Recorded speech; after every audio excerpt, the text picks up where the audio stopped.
हाय दोस्तों, welcome back to our YouTube channel. दोस्तों, आज मैं इस वीडियो में आप लोग के साथ शेयर करने वाली हूँ एक बहुत ही सुंदर सा टिप्स जो कि हमें इस जर्नी में ग्रो अप करने में मदद करेंगे। तो आज मैं जो इस टॉपिक के बारे में बात करने वाली हूँ, ये टॉपिक है कि हम जो TF जर्नी में इतना सारा इनर वर्क एंड इतना सारा डेडिकेशन क्यों दिखाते हैं और क्यों दिखाना ज़रूरी होता है। तो और ये सारा इनर वर्क करने का मीनिंग्स क्या है एंड ये हमें नेक्स्ट डायमेंशन में जाने के लिए ये सब चीज़ करना पड़ता है।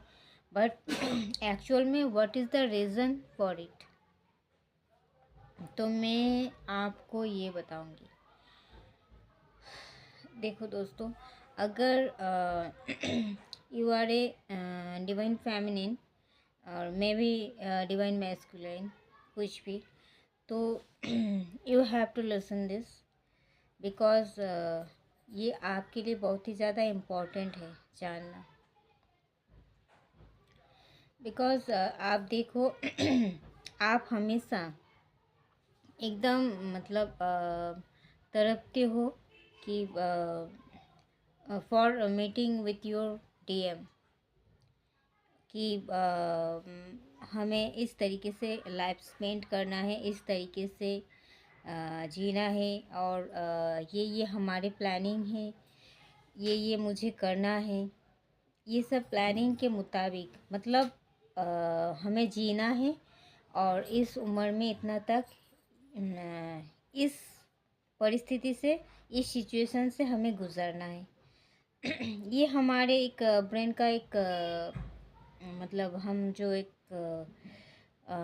मैप बना लेते हैं, तो उसी के हिसाब से हमारे माइंड घूमते रहता है।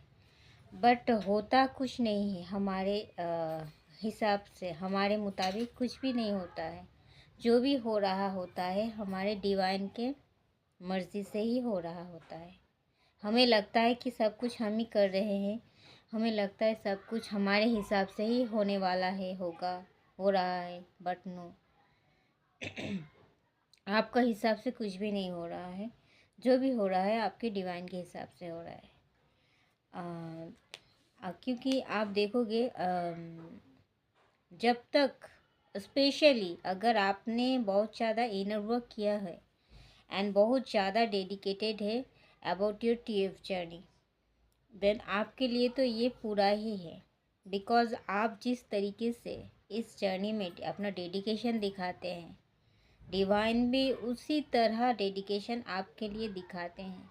बिकॉज़ ही ऑलवेज वांट कि हम ग्रो अप करें, हम और नेक्स्ट डायमेंशन रेज करें। Because we have come here to raise the vibration of the mother earth and we are angel also. हम ही तो हैं जो कि इस मदर अर्थ के वाइब्रेशन को हाई करने में मदद करते हैं। हमारे हमेशा एम जो है वो हमेशा हाई लेवल का होना चाहिए। बिकॉज इसीलिए ही we have come here. Always remember it because you are also an angel. So we are a soldier of our God। तो हमें इस चीज़ को ध्यान रखने की ज़रूरत है। और आपको अगर लगता है कि मैं बहुत ज़्यादा इनर वर्क कर क्यों रही हूँ, अगर कर भी रही हूँ तो इससे होगा क्या, कुछ तो मेरे मुताबिक नहीं हो रहा है। एग्जैक्टली आपके मुताबिक नहीं हो रहा है, पर जो भी हो रहा है बहुत ही अच्छा हो रहा है, आपके प्लानिंग से भी बेहतर हो रहा है। इससे बेहतर कुछ हो ही नहीं सकता। अगर आप मान लो, अगर आपको लगता है कि इस साल में मुझे ये मिल जाना चाहिए, तो फिर इससे मैं ये चीज़ हासिल कर लूँगी।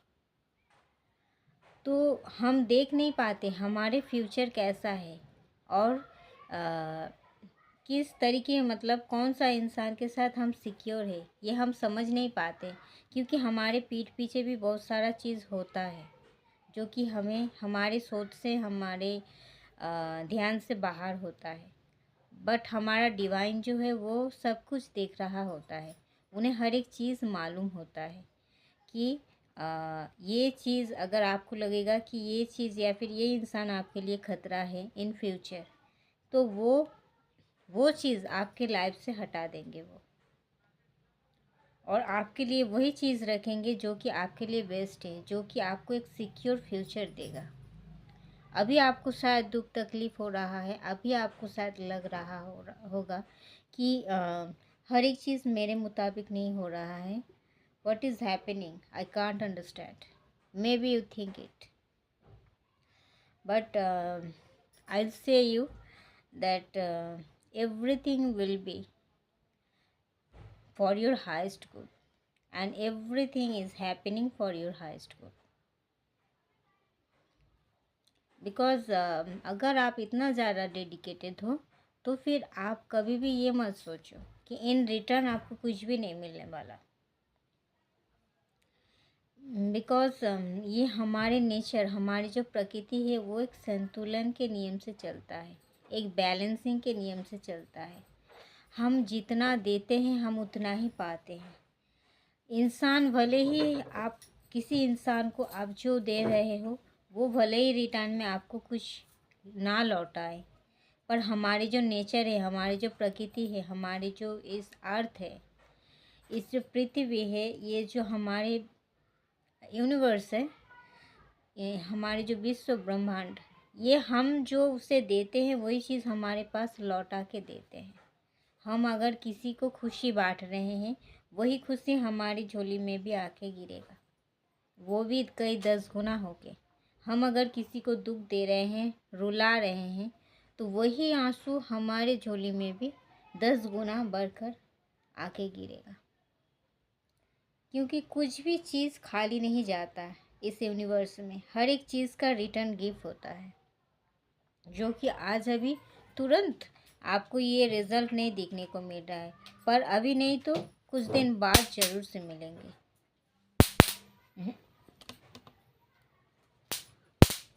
कुछ दिन बाद ज़रूर से मिलेंगे आपको देखने को, तब आपको पता चलेगा कि क्या हुआ था। इसीलिए ही तो हमें कर्मा रिलीजिंग करना पड़ता है, बिकॉज़ हमें मालूम नहीं होता है कि हम पिछले जन्म में क्या किए थे, या फिर हमारे जो पूर्वज है, हमारे जो दादा दादी नाना नानी ये रहता है, वो एक दिन कर्म करके इस दुनिया से चले भी जाते हैं, पर हमने नहीं जाना है, हमने नहीं देखा है उन्होंने कैसा कर्म किया है, क्या कर्म किया है, किसको दुख दिया है, किसको खुशी दी है। पर उनका जो कर्म कुछ भी बाकी रह गया होता है तो वो भी हमें पूरा करना पड़ता है। हर एक चीज़ का हिसाब होता है, कुछ भी चीज़ खाली नहीं जाता है। तो हम यहाँ आए हैं ही इसलिए, कुछ भी एंसेस्टर्स का अगर कोई कर्ज, कोई अभिशाप, कोई भी उनका बुरा कर्म अगर उन्होंने करके गया था, छोड़ के गया था, बाकी था, तो उसे पूरा करने हम आए हैं कि हम हमारे कर्म से उसे काट सकें। तो कोई भी चीज़ अगर आपको दुख मिल रहा है, अगर आपको कोई तकलीफ़ से गुज़रना पड़ रहा है, तो इट मीन्स कुछ कर्मा आपका बाकी था, उसी को ही आप धो रहे हो। एंड एक टाइम के बाद जब ये कर्मा रिलीज़ हो जाएगा, वो प्रॉब्लम भी ख़त्म हो जाएगा आपके लाइफ से। बस आपको हमेशा प्रेयर करते रहना है, हमेशा अपने गॉड से जुड़ा हुआ खुद को पाना है, हमेशा उनसे प्रार्थना करनी है और अच्छे कर्म करते रहना है और खुशियाँ बांटो। ना किसी के बारे में आलोचना करो, ना किसी के बारे में ज़्यादा चर्चा करो, ना ही अगर कि कोई चीज़ आपको बुरा लगे, किसी भी इंसान को बुरा लगे, उससे दूर हो जाओ, उसे सामने बोल दो ताकि वो सुधर जाए। पर उनको लेकर मन ही मन में आप अपना एनर्जी ख़राब मत करो, आप खुद के कर्म को ख़राब मत करो, 5 लोगों के साथ उसको लेके चर्चा मत करो। इससे क्या होता है, आपका अंदर का आत्मा भी अशुद्ध होता है और आपका कर्म भी खराब होता है। सामने वालों को कुछ नहीं पता होता है, पर आप अपना खुद का नुकसान कर रहे होते हैं। इसलिए जो भी चीज़ बुरा लगे उसी टाइम कुछ एक्शन लो और उसको वहीं पर ख़त्म कर दो। अगर आप अपना आत्मा में लेके घूमोगे तो वो बोझ बन जाएगा और वही एक टाइम डिफरेंट टाइप का रोग पैदा कर देगा आपका बॉडी में, क्योंकि आप उससे बाहर नहीं निकल रहे हो, आप अपना अंदर दबा के रख दिए हो। आपका रातों का नींद हराम कर देगा, क्योंकि आपका आत्मा जो है वो फंसा हुआ है हर एक बुरा काम में। इसीलिए कोई भी ना ही कुछ बुरा करो और ना ही किसी का बुरा सहो। जो भी आपको अच्छा लगे उसे भी आप अप्रिशिएट करो और जो बुरा लगे उसे भी आप कह दो एंड क्लीन एंड क्लियर कर दो। किसी से क्या होगा, आपका भी कर्म अच्छा बनेगा और सामने वालों को भी पता चलेगा कि वो गलती कहाँ कर रहा है, उसे कैसे सुधारना है, कौन कौन जगह में उसे सुधारने की ज़रूरत है। तो हमें इसलिए इनर वर्क करना पड़ता है, क्योंकि इससे क्या होता है, ए बिग ट्रांसफॉर्मेशन, जो कि बहुत बहुत बहुत इम्पॉर्टेंट है। इनर वर्क करने से ये होता है, क्योंकि आपका जब इनर वर्ल्ड चेंज हो जाता है तो आउटर वर्ल्ड ऑटोमेटिकली इसका रिफ्लेक्शन आपको दिखने को मिलेगा। आपका अगर इनर वर्ल्ड पूरी चेंज हो गया पूरी तरीके से, तो आपका आउटर वर्ल्ड आपको देखने को मिलेगा पूरा ही चेंज। इमीडिएटली ना मिले, धीरे धीरे धीरे इसी का रिफ्लेक्शन आपको देखने को मिल जाएगा। इसीलिए कहा जाता है इनर वर्क करो। इनर वर्क से क्या होता है, आप खुद को बेहतर बना रहे होते हैं, आप खुद को पहचान रहे होते हैं और आपके साथ साथ आपके आसपास वालों भी सुधर रहा होता है। तो इसीलिए ये इतना ज़्यादा ज़रूरी होता है। और एक चीज़ है, इनर वर्क से हम खुद को पाते हैं, हम अपनी सोल को ढूंढ के निकल पाते हैं। हम हमारा सोल को जो पाते हैं, इससे क्या होता है, हम हमारे जो डिवाइन है उनको पा लेते हैं। हम अगर खुद को पा लेते हैं तो हम हमारे डिवाइन को पा लेते हैं। हम अगर खुद से मर्ज हो जाते हैं तो एक मिनट, सॉरी, हम अगर खुद से मर्ज हो जाते हैं तो हम हमारे डिवाइन से मर्ज हो जाते हैं।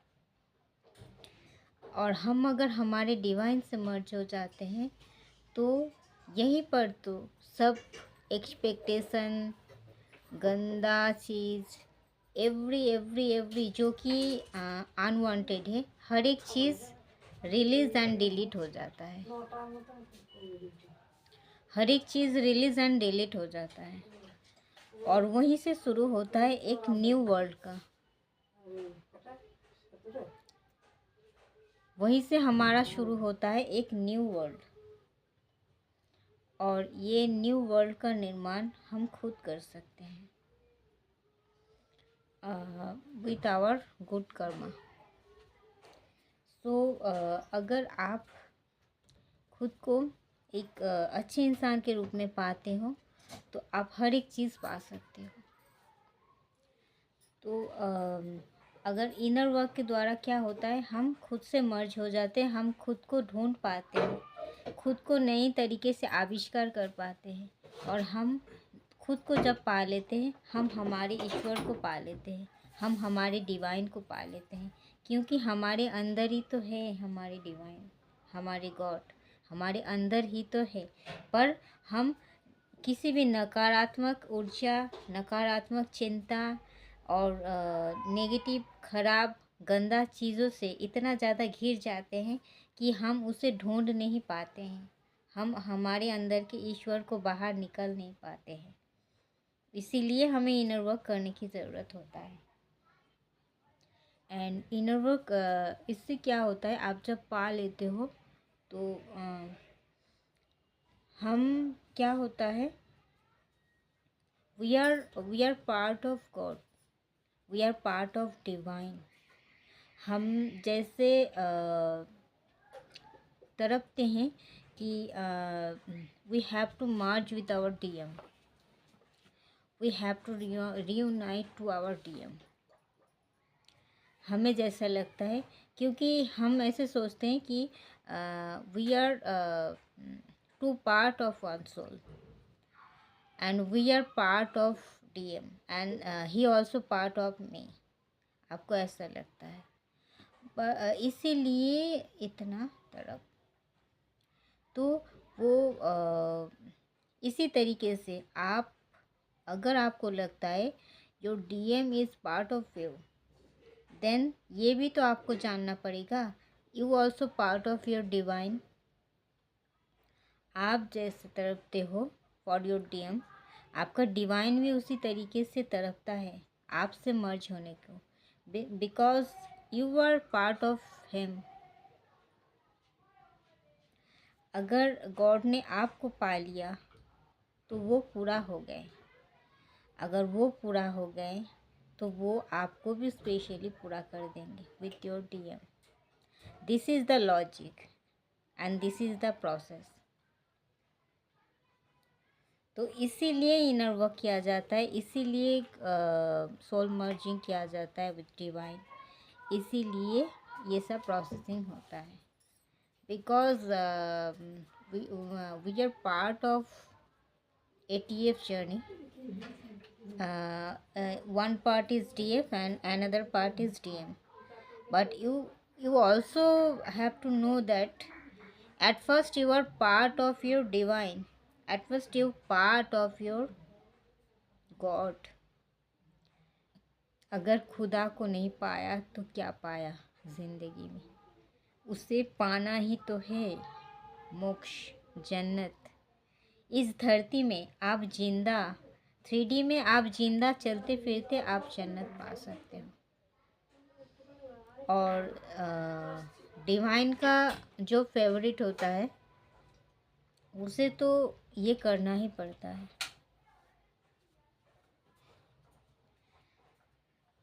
तो इसे समझने की बहुत ज़्यादा ज़रूरत है and this is the main fact, this is the logic of this process. And हम कंफ्यूज रहते हैं, हमें बहुत सारा दुख होता है, हमें बहुत सारा टेंशन तड़प होता है कि ऐसा क्यों है प्रोसेसिंग, ऐसा क्यों है, इतना सारा क्यों इनर वर्क करना पड़ता है, क्यों इतना तड़प, क्यों इतना तकलीफ। पर हम ये नहीं मतलब समझना तो दूर की बात, ये आज तक कोई किसी ने हमें नहीं बताया और ये चीज़ हमारे दिमाग में आया नहीं, कोई जानता नहीं है। हम लोग एक्चुअल में जानते ही नहीं हैं। हमें लगता है कि हमारा डीएम हमारे पार्ट है, हम उनके पार्ट हैं, दोनों वन सोल है, हमें मर्ज होना है एंड इस तरफ इसी के लिए है। बट हमें ये नहीं मालूम होता डिवाइन क्यों इतना रूड होता है, डिवाइन क्यों ऐसा करवाते हैं। बिकॉज वो भी तड़प रहे होते हैं, हम जितना हमारा तरफ है उनका तरफ उससे भी कहीं ज़्यादा है, कहीं गुना ज़्यादा है। वो तो बरसों से, कई जन्मों से हमारे और उनके बीच का जो दूरी है, हमारे मतलब हमसे मर्ज होने के लिए वो तड़प रहे हैं, वो हमें डिवाइन लाभ देने के लिए तड़प रहे हैं। पर हम इसे समझ नहीं पा रहे हैं, हम उल्टा दिशा में दौड़ रहे हैं, इसीलिए हमें इतना भुगतना पड़ता है। हमें ये समझने की ज़रूरत है कि हमें at first we have to merge with our divine and after all everything will be okay. Because हम जैसे तड़पते हैं वो भी वैसे ही तड़पते हैं, वो चाहते हैं कि हमारे साथ उनका सोल मर्जिंग हो जाए, क्योंकि सबसे पहले हम उनका पार्ट है, उसके बाद कोई दूसरा इंसान, कोई दूसरा कुछ और, इसीलिए ये सब करवाया जाता है। पर हम लोग समझते नहीं हैं, नादान हैं, और ये बात हम लोग जानते हैं कहीं ना कहीं, पर इस तरीके से कभी सोचा नहीं है। इसलिए मैंने इस वीडियो को डिस्कस किया आप लोगों के साथ, क्योंकि ये जानना भी बहुत बहुत बहुत ज़रूरी है। तो थैंक यू दोस्तों, इस वीडियो में इतना तक ही। मिलते हैं नेक्स्ट वीडियो में, तब तक के लिए लव यू ऑल।